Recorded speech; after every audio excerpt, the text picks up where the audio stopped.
your lick back. Get your lick back. If a nigga hold you something, ain't no chit chat. Better stay up out the way, don't get your issue splat. Stop letting this shit slide and get your lick back. And get your lick back. I feel like I'm JX. J-Way. I'm a perfectionist. Adderall got me restless. I'm gone. Run with a wild crew, they get reckless. Young boy, come up off that neck. Give me that. To the trends. See a lead, be the band. Good evening and welcome to another episode of Corner to Copa. It's been a little bit, but the winter meetings have begun, so it was only right that we got back in here. The Tigers have made a few little moves or whatever, but you know how the Tigers do. We start slow. We gotta gradually get into it, but as we get closer to the holidays, Coach, how you doing, man? I'm good, man. Yeah, so you said the holidays. Dude, it is cold as shit here in Michigan now. It's real cold. My driveway's covered nice. But you know what? Where we're cold out here, the winter meetings are hot. 24 to 48 hours. Of course, right as it's about to end and they're wrapping up the almost 2 week long session down there in Florida. But yeah, we've got some juicy stuff here nationally and also within our own organization, and some trajectories and perhaps something else I think you might have warming up for us. Yeah, so you know how the Tigers do. They swing for the fences early. The first move that they made so far was going after. His last name's Anderson. What's his first name? Kyle? Drew Anderson. Signing him to a 1-year deal for $7 million with a club option for $10 million in 2027, which is nice. I mean, it's not a major contract, but this is for somebody that has never touched the field in the major leagues. He only made it as far as AAA. He was previously in Japan. Was invited to spring training in Detroit, and then went over to Korea, and that resulted in obviously they liked enough of what they saw over in the KBO to spend some money on him, because I think he's going to be a start. I think he is going to be a starter. We got a little bit of news about Jackson Jobe as well, which kind of gives an indication as to why we're still looking for starting pitching depth, and that's that he could be ready by September, I believe. Is that correct? The quote that Scott Harris slid in earlier in the week was, "I hope he is in competitive throwing by September." I have no idea what that means, and this guy's becoming more and more cryptic, like he's solving a Rubik's Cube instead of just signing players already. Yeah. So so we know what we have. I mean, we know what we have currently right now as far as Skubal, Mize, Flaherty, Olsen, more than likely. Then you got your Monteros, your SGLs, you got guys like that. But yeah, Anderson, I think the velocity on his fastball, caps out about 95 miles per hour. And, we're obviously familiar with him. In 2024, he, was sent to AAA. He had a few outings. Well, this is what he did in 2024. In 2024, he was 11-3 with a 3.89 ERA. So, not pretty good. He ate up a bunch of innings, 115 innings, 98 hits allowed. So, for what it's worth, at the competition he was playing with, he was solid. So, I don't know what to make of that. That was our first attempt. And any other information that you got from him? Do you know anything else about him? Not really. I feel like this is, to your point, it's a depth or an insurance policy piece. He's kind of trying to retool a little bit from the mass amount of trades that didn't pan out at the deadline last year to help stabilize not just the current 26 man, but also the insurance policies down there in Toledo that can be, hopefully relied on if they need to be called up. So that's kind of what I see this signing as. And again, great call out with the Quiet Job news, because that flew under the radar, honestly. I didn't know no one was really talking about it. And then it's a big hole to fill, though. So we'll see. If we have to use him, it might mean we don't sign anyone else to close out that 5th spot that would be void right now as a result. But, we'll see. It's still barely the second week of December. So there's still a lot of free agency time left for Harris to swing another for starter if he needs to. Yeah, a quote from Scott Harris. He made a really good impression in the spring in 2024. I thought he worked really well with our pitching group. I thought he accessed some additional velocity and fastball quality that he carried to Korea with him. Korea was able to hold his velocity across a big workload for a starter. So, yeah, I mean, he pitched a ton of innings and increased his velocity. Looks like he struck out a bunch of guys. Anderson's 193 batting average allowed was the lowest among qualified KBO pitchers. So he sounds like he dominated over there, but his ERA was pretty, 389. So what, he probably gave a bunch of home runs up? I don't know. For another top. So, but in more exciting, let's see what we got here. Who are you guys talking to? I don't know what that means. Yeah, okay. So in bigger news, obviously, one thing that was on our agenda when we talked about high priority was signing Kyle Finnegan. For those viewing visually, obviously you see his picture there, and he signed yesterday, I think. 2 years, $19 million. There was some mutual interest. He talked about wanting to come back to Detroit, and he was a big addition, probably our most effective addition at the trade deadline. He did a good job of shoring up the back end of our bullpen. I don't know if he's a bona fide closer at this point, but I don't know if he's a bona fide closer at this point, but yeah, it was essential that we address the bullpen. But yeah, that with I guess with guys like Edwin Diaz off the board, Devin Williams, who else on the Ryan Helsley. It was important that we go out and get Finnegan before he fell off the board. But what are your thoughts on Kyle Finnegan? Right. It was a great match at the deadline. Like you said, both sides expressed interest to re-engage that relationship and continue. And I think it made the most sense considering who else we've paid in the last 2 years that didn't work out. I mean, this almost feels like kind of a steal in that aspect. So do I expect the same output as he did with us down the stretch? Probably not, but we get 85-90% of that next year over the course of the season. He's going to end up being a very reliable and dependent piece on the back end of that bullpen, or at least in key leverage situations of which he's proven he can handle. Yeah, and I see us, still address because they made a statement saying that they plan to go after some guys, go after some more bullpen guys. But I think Kyle Finnegan is probably the highest end of the bullpen side of things. But I think that some people would have been up in arms if we couldn't secure him. I mean, he's older. So it's not like he was a highly sought after guy. He's not a big strikeout guy, and he made it apparent out the gate, I want to be a Tiger. I think that once the big names came off the board, and he I think that if somebody went out of their way to spend a boatload of money, hey, the Tigers would have had to ante up. But I think it was one of those things that there was a mutual agreement. If we can come to a common ground, we'll make it happen. So I'm pleased with that. Shout out to JJ17. You're a Cubs fan. That's okay. Even though you got a Cardinals guy in the picture, so I don't know what that means.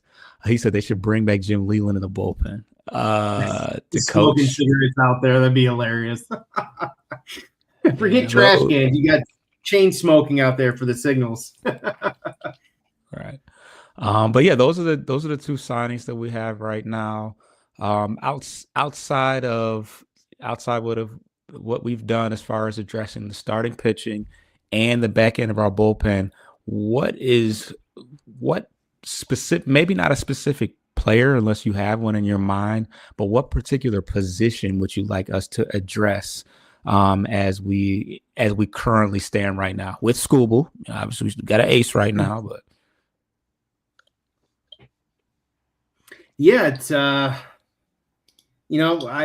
think we mentioned third base, but it's also like, okay, what do we want, or what we as fans are seeing where the lack of production was at the most? And I think arguably, almost unarguably, it was third base with all the names we've had in there to help stabilize it. But that would kind of counter to the platoon approach that AJ is infatuated with, employing again for what will be this third year in a row. So that would kind of defeat the purpose and the flexibility of that. So while I think third base ideally would make the most sense, probably what we've seen more recently is potentially another outfielder, which I don't know how that would work with the current guys. Obviously, someone will go down, but I guess that's a formality at that point. But to the point, I think if it's not going to be a bat, I think you do have to go get another arm. You're not going to bank on Job coming back in. And if he does come back cleared, ready to throw in September, I don't know how good he's going to be and where you're going to cap him at coming out of that. So I would imagine the following year he'd be capped a little bit too, depending on off season. But I think it would have to be a most likely a starting pitcher, because if it gets a little shaky, it does get a little shaky after Flaherty and those guys. So if not, then definitely another bullpen, preferably a high leverage guy. But that'd be it for me if it's not third base. And I don't know how I keep forgetting about Troy Melton when I talk about the starting pitching rotation. But yeah, as of right now, you got Scooble, you got Flaherty, you got Olsen, you got Melton, and then you got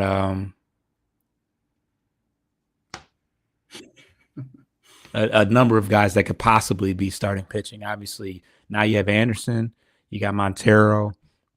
Obviously, Job is down the road, so you're not even talking about Job. But yeah, I guess it's a competition for number 5, but not bad. Solid as far as that's concerned. But you talked about the corner outfield. Let's say the Tigers do nothing as far as going out and addressing that role.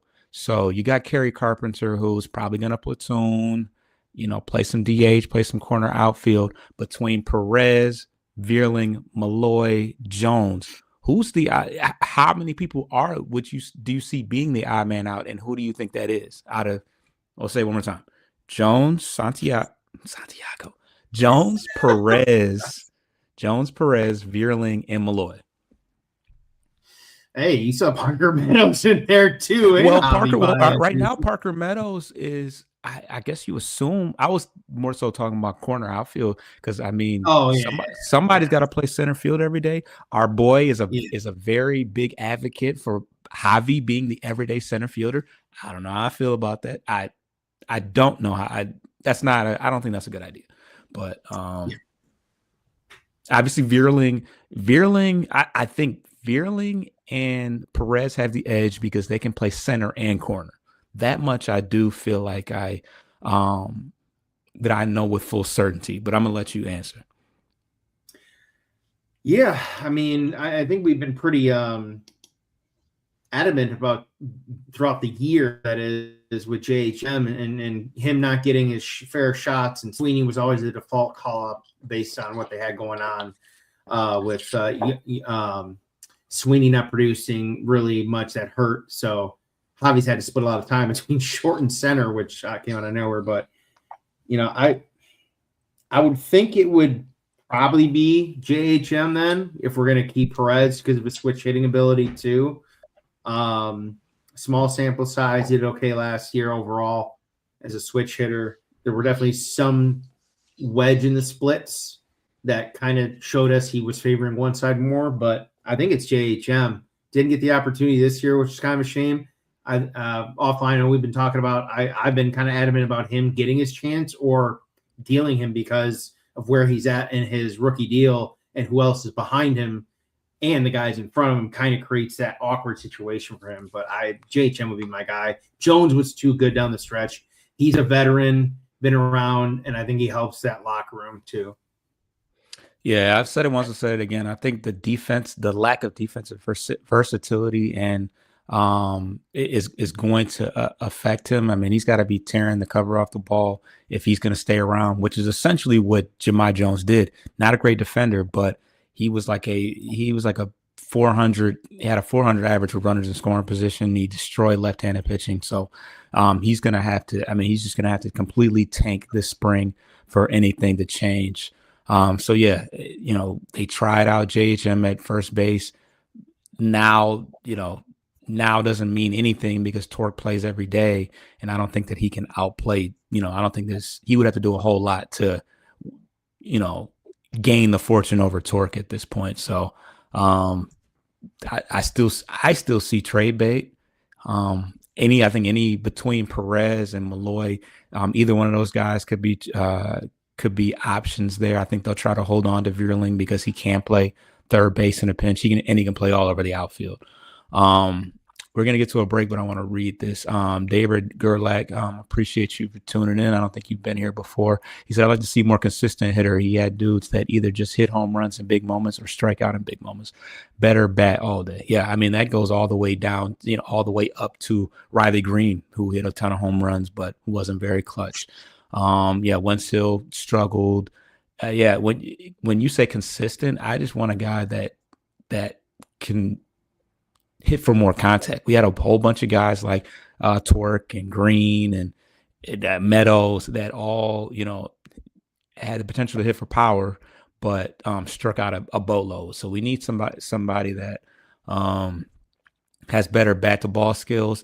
I'll die on this hill that Ryan O'Hearn would be perfect in that situation. Plays great defensive first base.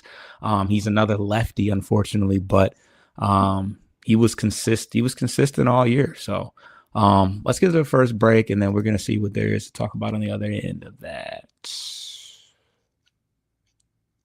Here we go.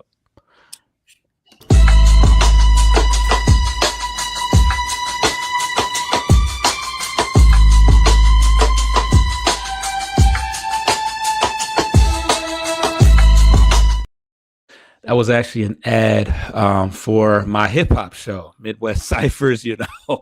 Got to pay the bills, But if anybody is a hip hop fan, that's a channel that you can tune into. Brand new channel. We mix the sports with the hip hop as well. We from Michigan. We from the Motor City, so music is just as much king as sports, but wouldn't be a Tigers show if we didn't talk about Tarek Skubal. I don't know, and I'm going to give you the opportunity to say what you need to say, but I don't know what to make of it. The Dodgers obviously have a rich farm system.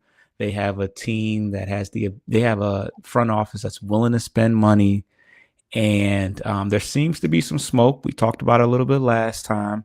But there appears to be some rumors about a proposed trade. Would you care to tell us who would be involved in that trade? And do you feel like there's legitimate smoke, or do you feel like these are just rumors floating around? It's funny because we've over Twitter over the last month or so, there's been some rage moments with some other insiders allegedly calling each other liars, whatnot. So, I mean, we take most of this with a grain of salt, but, for the most part, the mainstream line inside guys are usually right and have early drops. So, again, we'll take this with a grain of salt. Although it had been, I don't want to say rumored, but it had been speculated that the Dodgers would be one of a few teams that could afford an extension of a Skubal projected, $350, $400 million in total. is what a number allegedly could be with him, or projected they're valuing him. But essentially coming back in the trade to Detroit would be Tyler Glasnow, who signed a 5-year, $136 million extension originally 2 years ago. So we'd only have 3 years left on that deal at $27.2 million a year. And then 2 top 20 prospects coming back, one being right-hand pitcher Emmett Sheehan and outfielder Zaire Hope, both within the top 20 of LA's organization. There'll be 3 players coming back for Skubal. And Skubal, we'll just say he gets the $350 from LA. They're essentially paying him an extra $250 million more for the same one pitcher back. So thoughts, value, like to see someone else? Yeah, I mean, I am at peace with that. Obviously, Glasnow is up there in age, but we would have a considerable amount of control. I think that he keeps our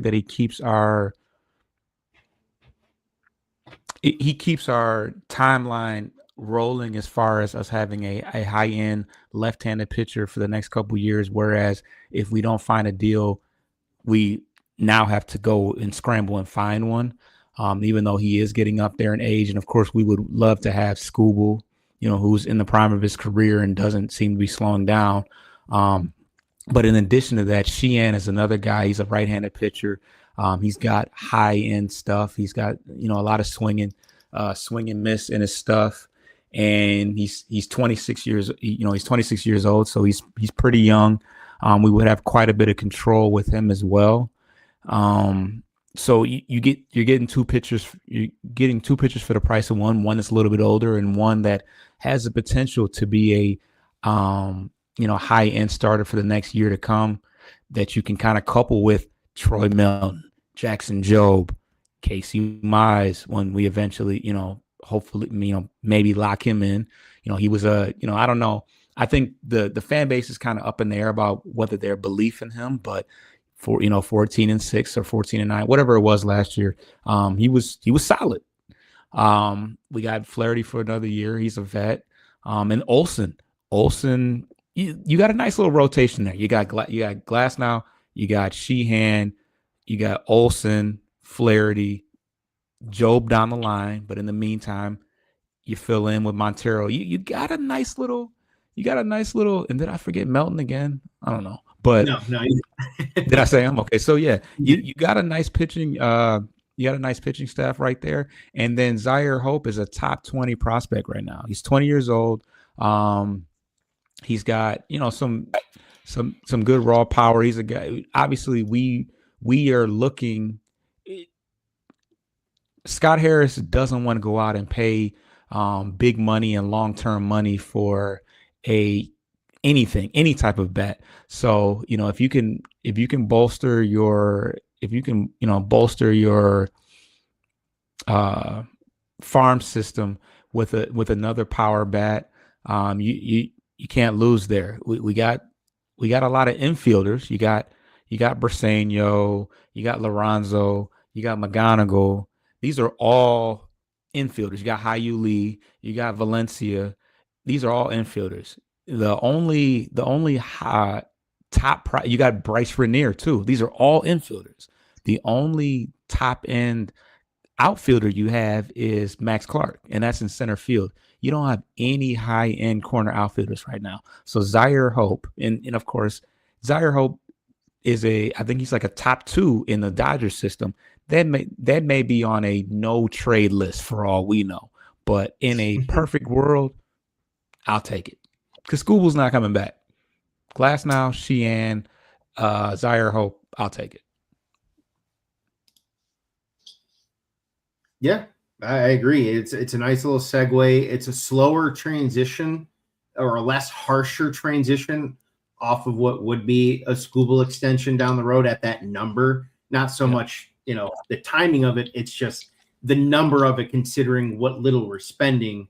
Now suddenly that seems like such an enormous number that we have to swallow in that regard. But I think it's a 2-type play here. you do the obvious, right? You get a couple pieces, you get MLB proven guy now for the rest of his deal.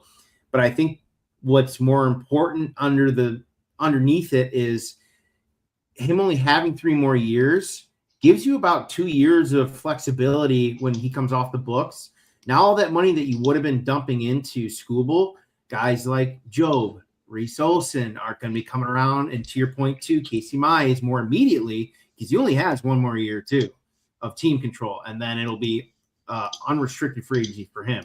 All those 3 guys in the next 3 years will become available looking for more money. And I think in addition to what you might go out and get a bat, if it's not this offseason, but next year, I'm assuming down the road, at some point they're going to have to sign a keep just calling up these rookies year over year over year. You're going to blow right through them. But all those 4 guys collectively all that money would be dispersed amongst most of them. So I think it's a long-term value play too, which, hate to say it, is fitting the Dollar Tree approach here.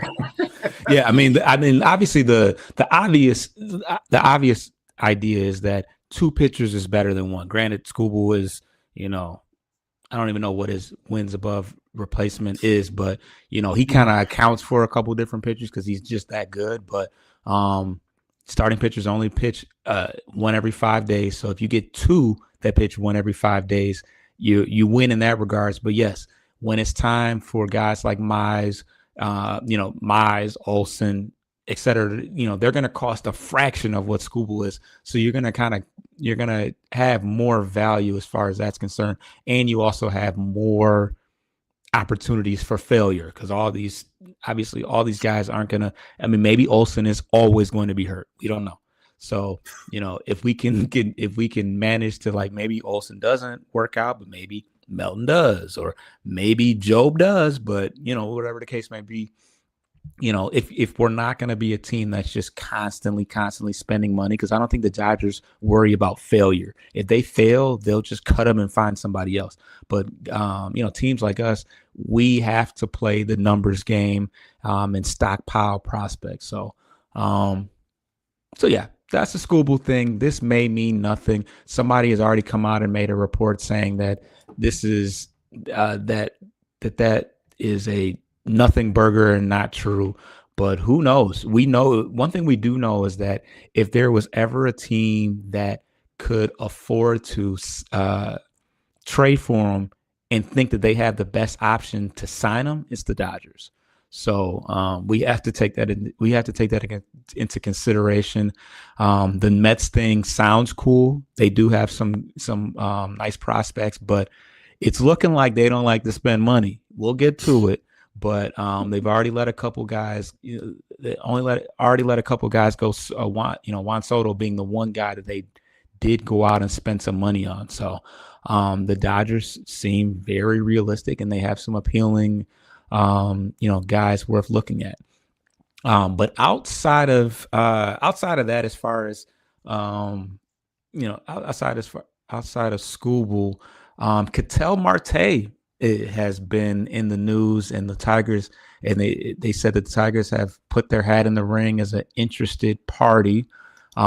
He is a all-star caliber second baseman. He's hit close to 30 plus home runs the last couple years. He's a switch hitter, which, you got to love because we need righties. So obviously he can play both. And he's got some good bat to ball skills. He's got a very low K rate, and a very high walk rate. So he's a good contact hitter, which is exactly what, of course we love power, but we also need guys that are not going to strike out. So he's kind of a perfect candidate for us, outside of the fact that Gleyber Torres took his accepted his qualifying offer, so that kind of blocks second base from somebody. And then I think Ketel Marte is on a pretty good team friendly deal as well. Let me pull that up. Contract. He is 32 years old. What were you going to say? I was going to say I got his last year's summarized savant stats from a hitting standpoint. Okay. Weighted OBA was considered top tier elite. His expected weighted OBA, expected to perform even better, was 390. Barrel percentage, 28th in Major League Baseball overall. Hard hit percentage was 47%, considered elite. And exit velocity, almost 91 miles an hour. A little bit on the low side, to your point, but he's more of a contact hitter, so that's not really a concern, if you will. If he does start popping it out, sweet. But to your point, contact, ball, bat to ball. Yeah. So there's a lot to like about him. He's I don't know if he has the ability to move around and play a couple of different positions, but somebody would have to move between him and Gleyber Torres unless Gleyber was in that deal, which I don't know if they would do that or not. I mean, it's just a 1-year deal and would be keep them, they would get some decent production from him. But yeah, so the fellas over at the Foul Territory had a couple proposed deals, and I'm just going to kind of go through them, and you let me know what it sounds the most appealing to you. You're familiar with everybody outside of maybe one guy, but okay. First deal is Troy Melton, Sawyer Gibson-Long, and Max Anderson for Ketel Marte. That's the first one. What are your thoughts on that one? Troy Melton obviously being the sweet deal, the sweetest part of the deal for them. I mean, if we're assuming we're not going to, again, if the rosters are firm now, wiping off any potential Skubal exiting this offseason, man, I want to say yes, but to the point where we would re-sign Skubal, because that's the only reason that would make sense, to go get a quality player like Marte, who actually improved a lot of his approach last year to become a more patient hitter in that aspect. So it's a nice fit, but that'd be tough. Do we know if you said Marte has how many years left, or would he just be a rental? So he is locked in until 2031 with a player option when he'll be 37, and he'll be making it's going to ascend, but it says 14, 16, 12, 20, 20, 20. So after a while, he'll be making $20 million, but he is locked in until 2031 when he has a player option, which he can opt in. Man, I don't even know if he would get rid of so he says Melton, SGL, and Max Clark or Anderson? Anderson. Second base. Okay. Infield. But yeah, well, second or third. We'll say that. Okay, third. Okay, I was gonna say, because then you'd still have Gleyber in that spot then. So you go Gleyber 2, Ketel third, whatever at short, and then I guess Colt will just see time whenever he gets time. Whenever. Hey, maybe some DH. First base, maybe. Yeah. Wouldn't play much third because Ketel would have to play third. But the years of control. I mean, my biggest worry, the biggest worry is giving away your best, starting pitcher for the foreseeable future. That's my only concern, because SGL is a throw-in. Yeah. I mean, that's because Gleyber's only going to be. You're going to have to find a place for Gleyber to play for 1 year. He can be gone, and Marte can go back to second. Yeah, 100%. Yeah, and you can go back to Colt experiment where we want to do it third. I guess that's a little down the road, but I think for the value and longevity of Marte, I do like that version. Like you said, SGL is a throwaway, so we're really we're getting rid of Skubal and a prospect for an MLB guy that we're going to have locked up for the next 6 years. Yeah. So that's just the first one, because I'm going to be honest with you. I like the second two better. So the next one is Kiter Montero. His last name is Witherspoon. He was drafted. This is a pitching prospect. I think he's going to play in the bullpen, but he was drafted pretty high last year. And Thayron Lorenzo. Oh man, yeah, I don't even think I have to review that a second time. Yeah. Yeah, Witherspoon's not is bad, a that's the best. yeah. I mean the best prospect out of that you can argue is either the Witherspoon guy who I think he went in the second round for what it's worth, a second round pitching prospect, and Thayron Lorenzo. I mean, he's cool, but he's not Josue Briseño. So it's like, if I got to worry about giving up Briseño, what am I really losing with Lorenzo? And then Kiter Montero, we love him, but it's probably something that the Diamondbacks hang up their phone. This last one is kind of spicy. Casey Mize and Cole Keith straight up for Ketel Marte. Knowing that we could still lose Skubal. Yeah. I say yeah, because now you have an extra piece at second base in the organization collectively to trade out to offset losing Mize, because you would still have Max Anderson and Glaber and now Ketel Marte. So someone's got to go in that regard, in addition to Colt already going, because you're not, nothing's changing from the quantity of players at that position. It's just a 1-for-1 pretty much. So I think you would have more to play with in terms of sending someone else to get another player back of need for position. Yeah, I'm not mad at it. Cole Keith hasn't. I think they would like it from the perspective of he's locked in similar to Marte for a long time. He's a good young player that can obviously play a number of positions, but you can plug and play him anywhere. If they need a first baseman, boom. If they need a second baseman, boom. If they need a third baseman, whatever. He's a lefty, they like lefties. So, yeah, appealing for them, and they're looking for pitching right now. So, you can another plug-in right now player, Casey Mize, to be anywhere. I think Zach Gallen a free agent? I think he might have one more year, because I've heard his name come up a few times. In trades. But I think because that's the only reason that would make sense is if he's still under contract. Well, I would imagine there's one more year. Otherwise, I don't think he'd be as hot of a name, because he didn't have that great of a year, although his name came up at the deadline. It's more of like a veteran stabilization piece than a number one, number two go-getter. But. Yeah. So, so they definitely need pitching in Casey Mize. I mean, he was an all-star last year for I mean, we kind of know, we're privy to a little bit more, but they look at it from 14 wins, all-star. I like it. They don't know that he had a kind of a shaky second half of the year. So, but yeah, I like, I'm not crazy about giving up Troy Melton and Max Anderson. I think the Montero and Witherspoon and Lorenzo is kind of I think both I don't think Arizona takes that deal, but the Casey Mize and Cole Keith is appealing, would be appealing for them. So yeah, Ketel Marte, good bat to ball skills, doesn't strike out.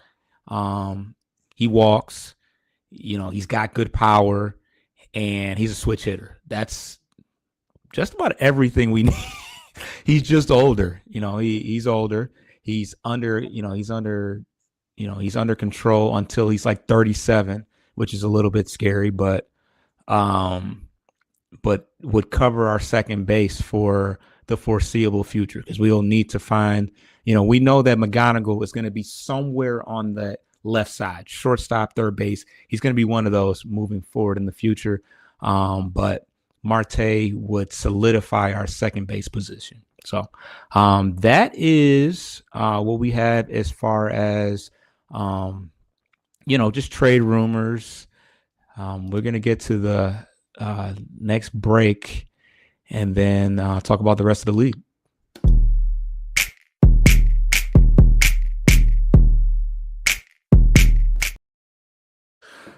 All right. So as it's the winter meetings, you said the winter meetings is almost over. Yeah, I think today, if not the end of the week, ends the session. So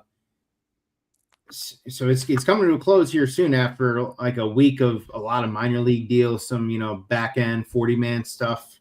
But to button up the point about Zach Gallen, he actually is a free agent. He rejected the qualifying offer which was 22.025 million.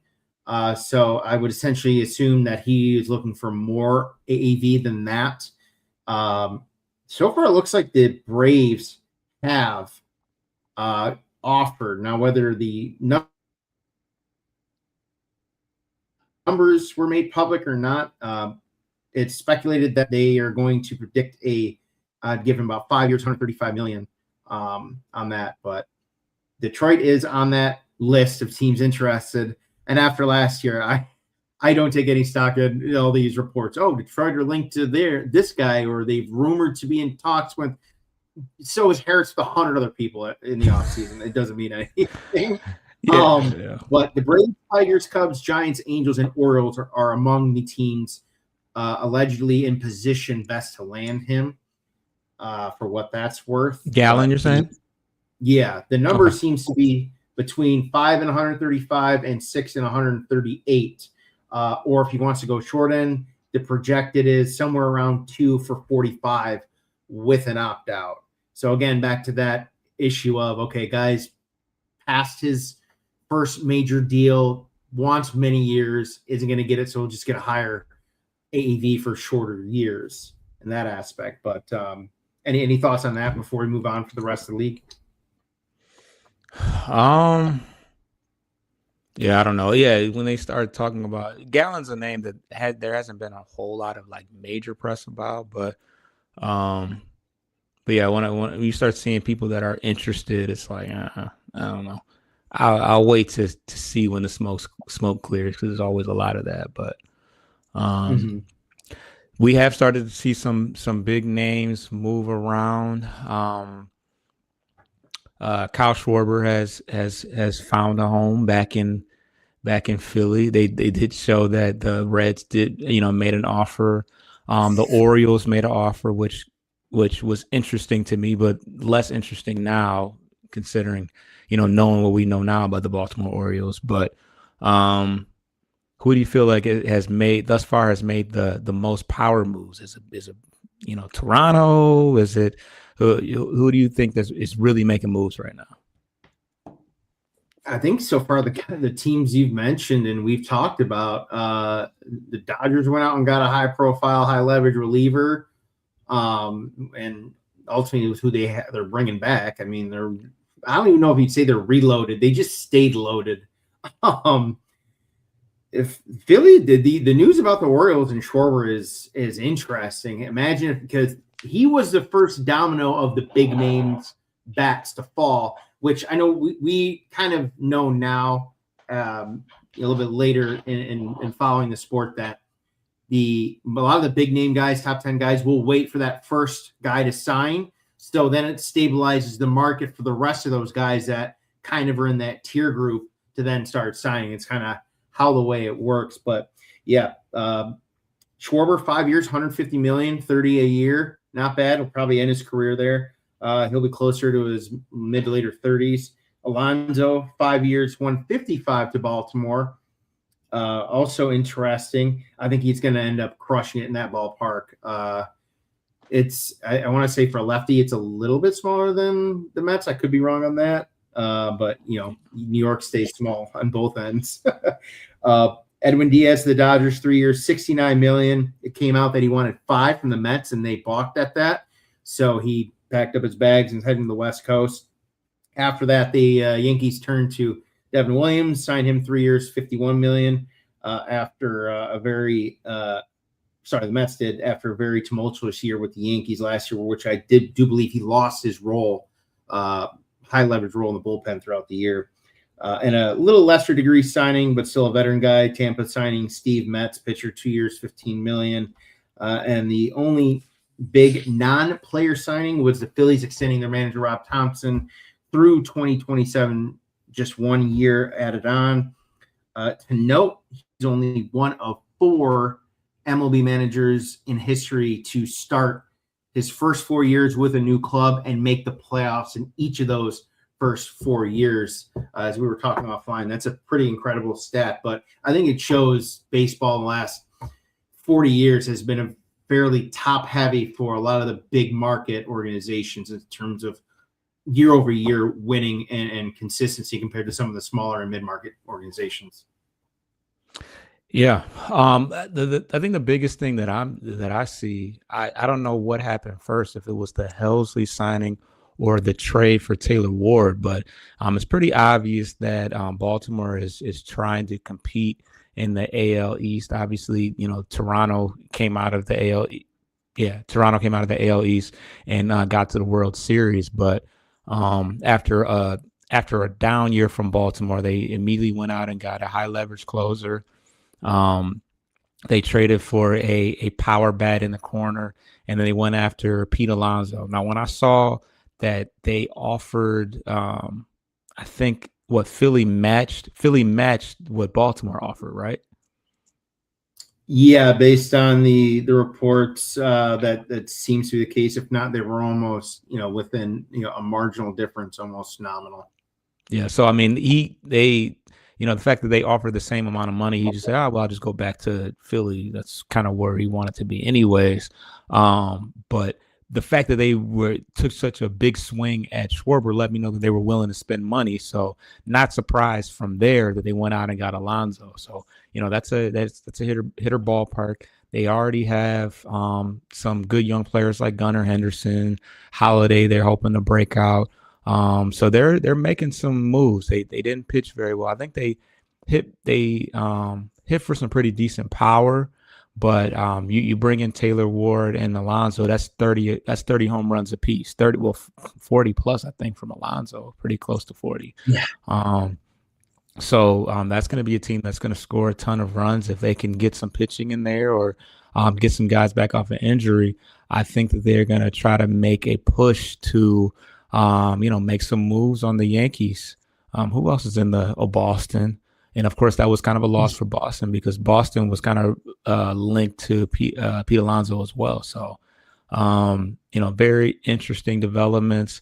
But yeah, outside of that, the Mets, obviously they went out and got Devin Williams, but they lose Diaz and Alonso.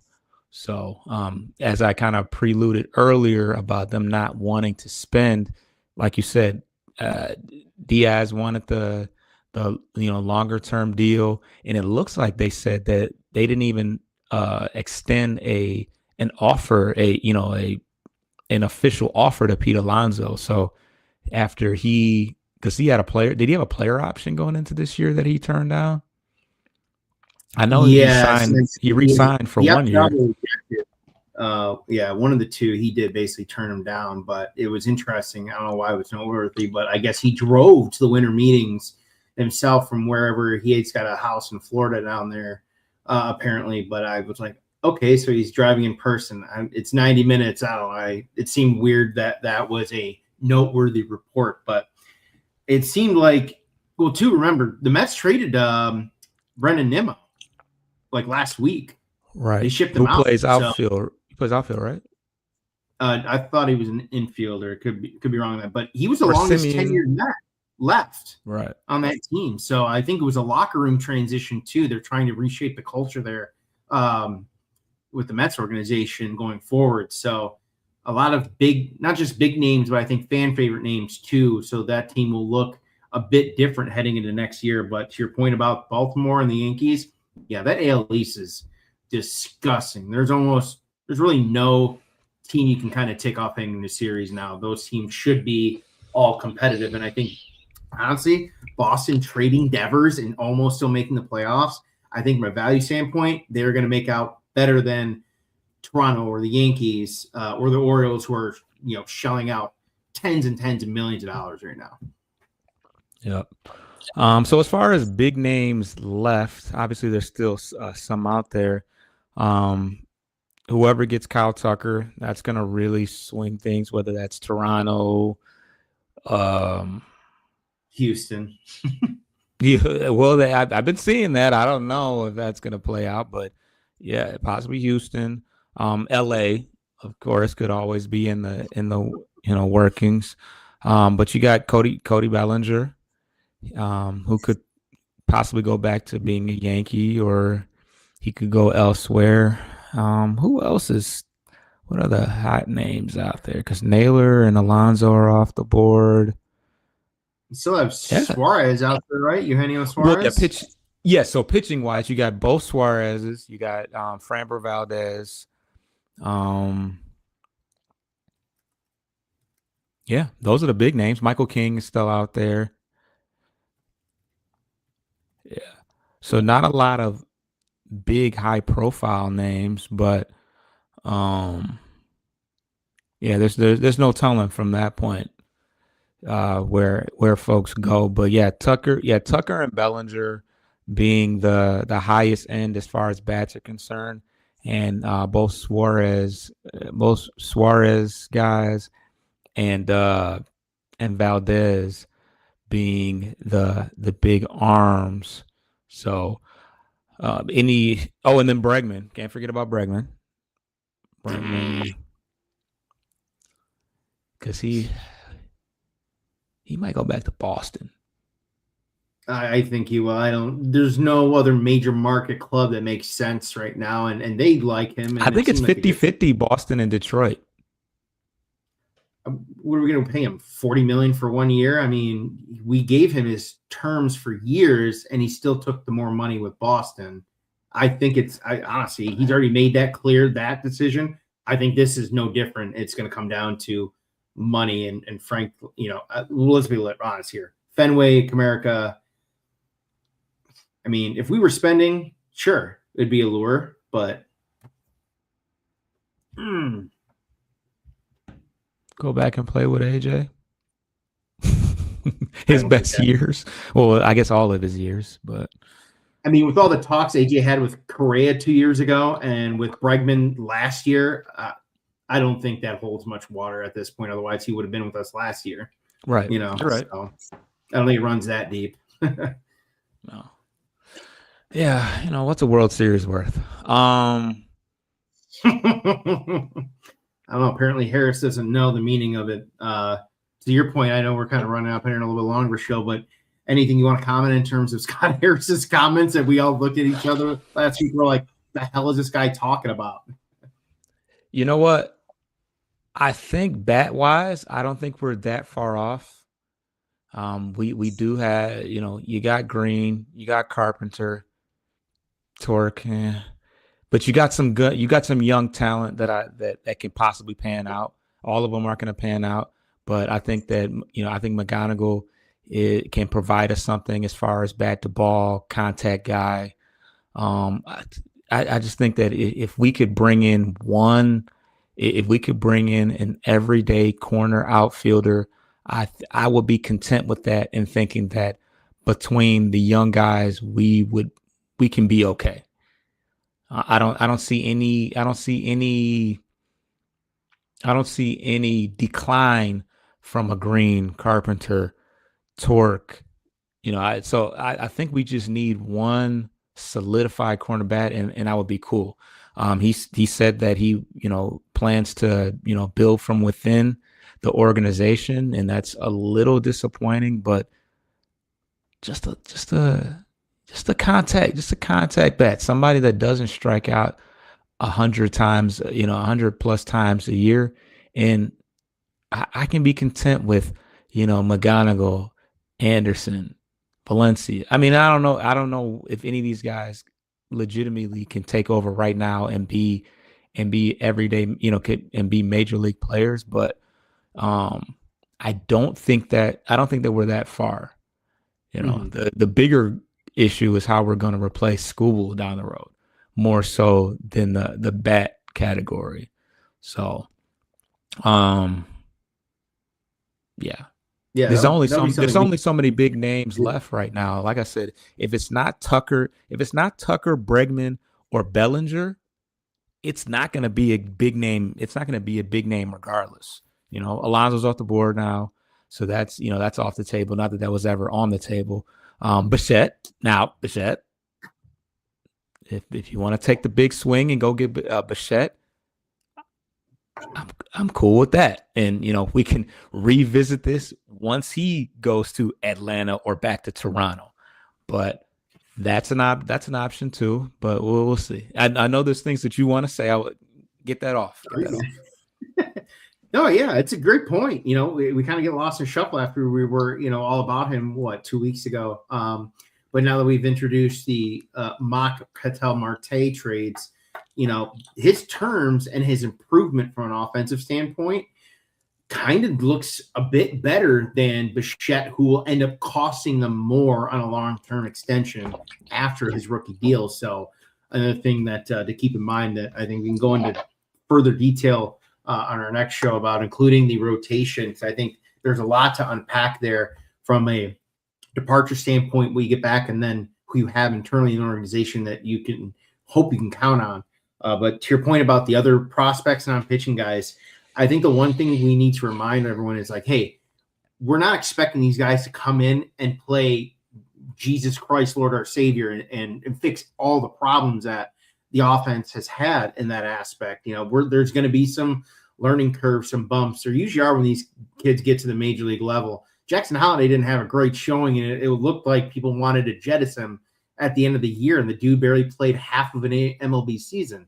So there's a lot of pressure in that regard too, and I don't think Harris really wants to do that to these guys. Otherwise, some of these guys would be up earlier than they would have been if that was the case in terms of rushing them. They've been really deliberate about developing them, which I think is a good foundation to have. You don't push anyone you don't necessarily need to unless it's out of pure necessity. But, I think part of last year too and heading to this year, the injuries. A lot of these guys stay healthy at least 75% of the time. Dude, that should help some of the suffrage that they had as a result before and after the injury too. So I think we take some of that into context and say, okay, healthy players after that, if they're still struggling, okay, we know it's mechanics that can be worked. But if they're not available to play, then it really hurts their value and the overall production that this team could end up outputting. Yeah. And another possible option, obviously, another possible option if we don't go with Bichette or Bregman is Ha-Seong Kim. We were linked to him last year. He ended up going to Tampa Bay. Obviously, we knew that he wasn't going to be ready for the start of the year, which was obviously a deterrent for a team that needed a third baseman right now. But he's a guy that has good speed, doesn't strike out, walks a ton, so he's going to get on base. Plays good defense as well. You can plug him in and play, all over the infield, shortstop, third base. Doesn't have a ton of pop. Not gonna hit a boatload of home runs. Let's see what he hit. He hit 17 in 2023, so that's not horrible. But we need somebody. We need somebody that can get on base. Is going to put the ball in play, and obviously he's going to spray it all over the gigantic outfield that is Comerica Park. So he signed a 1 year deal with Tampa Bay. He ended up in Atlanta. I think he hit a home run in that series. Did we go to an Atlanta Braves game? I think in that series he hit a home run against us. I'm almost certain. I thought we played them almost at the end of the year. Yeah, it was. But I think we went to the game because we were getting. Yeah. This is when we didn't know whether we were going to make the playoffs or not. And we showed up late and it was already 6-0. They wore their red uniforms all week. You know why? Because the freaking Blue Jays wore their red uniforms and swept us. We lost that whole week to red uniforms. Now I remember. Okay. PTSD, yeah. So Kim was on that team, and I think he was playing shortstop. So we got a up close look at him, and he's just a good baseball player. We need speed, we need contact guys, we need somebody that can play defense. And up until 2024, he was relatively healthy as well. So if they're not content with giving McGonigal one of those left side of the infield positions, obviously I hope they're not holding their breath that Trey Sweeney's going to come around. I hope that's not a spot that they're just holding for dear life. So maybe there's still going to be a spot open, but just somebody to keep an eye on. But by next week, we should have some more stuff to talk about, hopefully. Any other closing words as we get up out of here? No, that's about it. I think our next show will probably focus a bit more on Detroit and next year and what looks like beyond. But of course, we still have the biggest domino TBD, I guess, until we get to spring training. Once that kicks off, after that point, I don't think there will be any opportunity to deal Scooble, or at least that would make sense at that point. So we'll see. We hold the biggest chip in all baseball, and if it does fall, it will be the loudest splash for this offseason. Yep, and the entire major leagues will probably hate us if Scooble ends up in the Dodger uniform, because that is going to be a nasty pitching staff with him involved in that. So, but yeah, other than that, subscribe to Bleachers to Speakers and Corner of the Copa as well. We're simulcasting on both platforms, and stay tuned. If something big comes up, we'll definitely shoot out a quick short to everybody, and then if like I said, we got to do an emergency show. That's just what it is.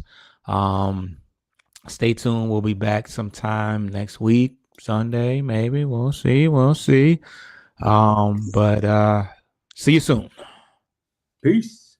Get your lick back. If a nigga do something, ain't no chit chat. Better stay up out the way, don't get your